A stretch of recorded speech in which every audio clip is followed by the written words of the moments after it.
Hello student, कैसे हो आप सब। एक बार आप सभी का फिर से स्वागत है हमारे YouTube channel study with reading में। स्टूडेंट्स, हमारा टॉपिक चल रहा है समास। समास में मैंने 4 प्रकार के समास आपको पढ़ा दिए हैं। आज जो है 5वां और इसके बाद 6ठा समास पूरा करके ये टॉपिक कंप्लीट हो जाएगा। फिर कल एक नया टॉपिक स्टार्ट करेंगे। तो द्वंद्व समास को शुरू करने से पहले एक बार मैं आपको थोड़ा सा पीछे दिखाना चाहता हूँ। ये है समास। समास कितने होते हैं? तो 6 प्रकार के समास होते हैं, लेकिन कामता प्रसाद गुरुजी ने समास को 4 भागों में बांट रखा है। कौन कौन से हैं? अव्ययी भाव समास, तत्पुरुष समास, द्वंद्व समास और बहुव्रीहि समास। तो हमने अव्ययी भाव पढ़ लिया। तत्पुरुष समास के अंतर्गत एक आता है व्यधिकरण तत्पुरुष और दूसरा आता है समानाधिकरण तत्पुरुष। व्यधिकरण तत्पुरुष में जो है जो कारक होते हैं, कारक 8 प्रकार के होते हैं, लेकिन जो है 2 कारक का प्रयोग नहीं किया जाता है। बाकी 6 कारक का प्रयोग करके जो है व्यधिकरण तत्पुरुष बनाया जाता है, जिसमें कर्ता कारक और संबोधन कारक का प्रयोग नहीं किया जाता है। इसके बाद देख लेते हैं कि जो समानाधिकरण तत्पुरुष के अंतर्गत आते हैं कर्मधारय और इसके बाद द्विगु समास। इन दोनों को भी हमने कंप्लीट कर लिया है। अलुक तत्पुरुष और इसके बाद नन्य तत्पुरुष, मध्य पदलोपी तत्पुरुष। इनसे कोई क्वेश्चन नहीं आता, इसलिए मैंने इनको नहीं पढ़ाया है। अब हम आज पढ़ने वाले हैं द्वंद्व समास, फिर इसके बाद पढ़ेंगे बहुव्रीहि समास। तो चलिए शुरू करते हैं आज द्वंद्व समास को। द्वंद्व समास का तात्पर्य होता है कि द्वंद्व मतलब होता है जोड़ा या युग्म, जोड़ा या युग्म। अब इसके बारे में पहले हम आपको एक्सप्लेन कर दें कि दोनों पद संज्ञा होते हैं। इसका दोनों पद जो होता है, दोनों पद कैसा होता है? दोनों पद संज्ञा होते हैं तथा दोनों पद की प्रधानता होती है।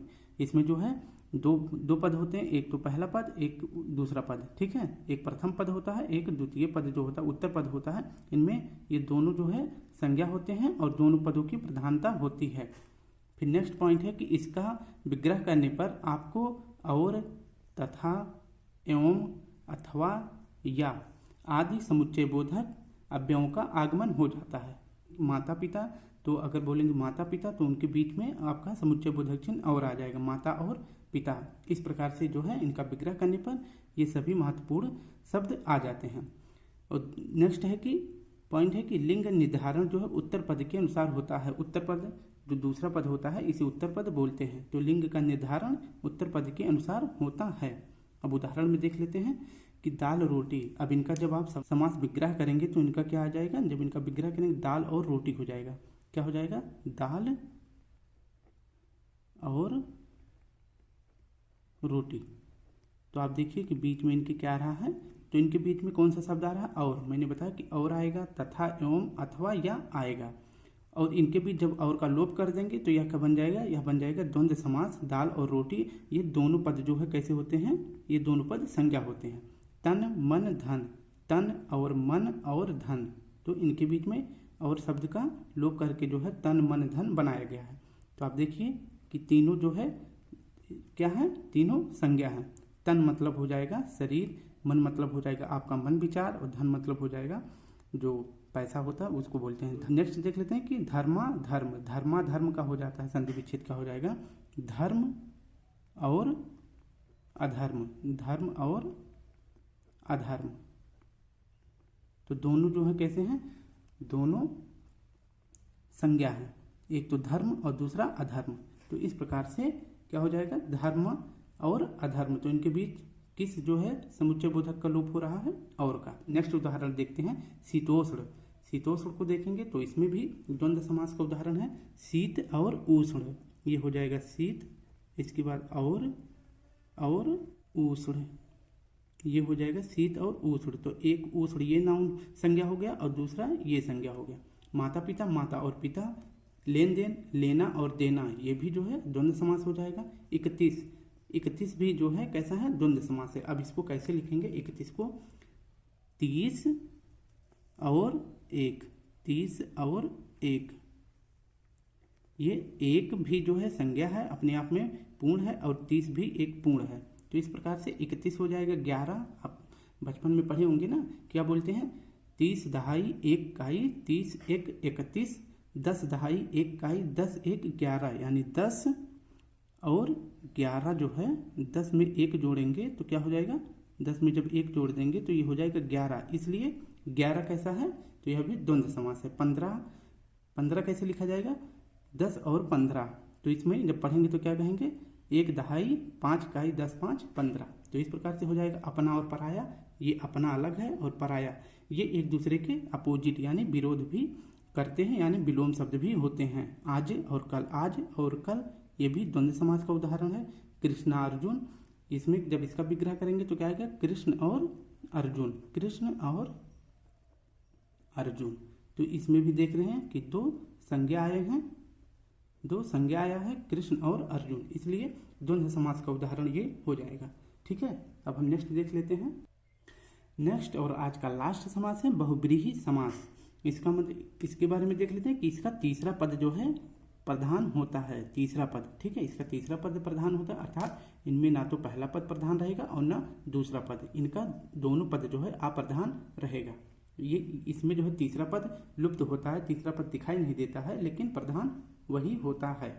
अब इसका विग्रह करने से पहले आपको थोड़ा सा इसके बारे में जानकारी बता दें। विग्रह करने पर इसमें वाला, वाली, जो, जिसका, जिसकी आदि शब्दों का प्रयोग होता है। ठीक है, जब इनका विग्रह करेंगे तो इनके बीच में ये शब्द आ जाएंगे, वाला, वाली, जो, जिसका, जिसकी, इस प्रकार के शब्द का जो है आगमन हो जाएगा। यह समास तीसरे पद का विशेषण होता है, इसको ध्यान रखें। अब चलिए शुरू करते हैं, आपको एग्जाम्पल बता दें। जैसे अनंत, उदाहरण में अनंत, तो इसका जब विग्रह करेंगे तो क्या हो जाएगा, नहीं है जिसका अंत, नहीं है जिसका अंत। तो नहीं है जिसका अंत अर्थात कौन हो जाएगा, तो ये हो जाएंगे शिव जी। ठीक है, ये हो जाएंगे शिव जी, जिनका अंत नहीं है वो कौन हो जाएगा, शिव जी, जिन्हें अनंत भी कहते हैं। और बीड़ा पाणी, बीड़ा पाणी का क्या हो जाएगा, बीड़ा पाणी मतलब होता है हाथ, बीड़ा है जिसके हाथ में, बीड़ा है जिसके हाथ में। ठीक है, तो बीड़ा है जिसके हाथ में अर्थात कौन है, बताओ, सरस्वती माता। ठीक है, अब देख लेते हैं त्रिनेत्र, त्रिनेत्र तीन है नेत्र जिसके, इसका हो जाएगा, तो मैंने लिख दिया है तीन है नेत्र जिनके, किसके तीन नेत्र हैं, तो शिव जी के, शिव जी के तीन नेत्र हैं। तो इस प्रकार से इसका जो है कौन सा समास हो जाएगा, बहुब्रीहि समास। तीन है नेत्र जिसके, तो ये हो जाएगा शिव जी। ठीक है, तो इसमें देखिए न पहला पद प्रधान है और न दूसरा पद प्रधान है, इसलिए कौन सा तीसरा पद प्रधान है जो कि लुप्त होता है, इसमें आपको नहीं मिलेगा, ये तीसरा पद अज्ञात होता है। अब देखते हैं कि दशानन, दशानन मतलब होता है 10 हैं, आनन मतलब होता है सिर, 10 हैं सिर जिसके, तो 10 सिर किसके थे, तो आप बताएंगे रावण के। तो फिर ये देखिए ये तीसरा पद आके निकल रहा है ना, जब इसका समास विग्रह कर रहे हैं तो इसका तीसरा पद आके निकल के आ रहा है सामने, रावण। तो तीसरा पद जब प्रधान बनता है तो उसे कौन सा समास कहते हैं, बहुब्रीहि समास। एक और देख लेते हैं, वाक देवी, इसका विग्रह हो जाएगा, वाह जो वाक की देवी हैं, वाक मतलब होता है भाषा। ठीक है, वाक देवी का सीधे संबंध किससे बता रहा है, सरस्वती माता से। इस प्रकार से तीसरा पद प्रधान हो जा रहा है। जब कोई दोनों पद पहला और दूसरा प्रधान नहीं होता है, कोई तीसरा पद प्रधान हो जाता है, तो उसे क्या कहते हैं, बहुब्रीहि समास। इसके और उदाहरण हो जाते हैं जैसे सिंहवाहिनी, दशरथ नंदन, नीलकंठ, हलधर, पीताम्बर, जितेंद्रिय। तो मैं जब क्वेश्चन कराऊंगा तब इसमें जो है आपको प्रैक्टिस के तौर पे आपको सॉल्व भी करा दिया करूंगा। तो फिर कब अब मिलते हैं नए टॉपिक के साथ, तब तक के लिए आप सभी को जय हिंद, जय भारत।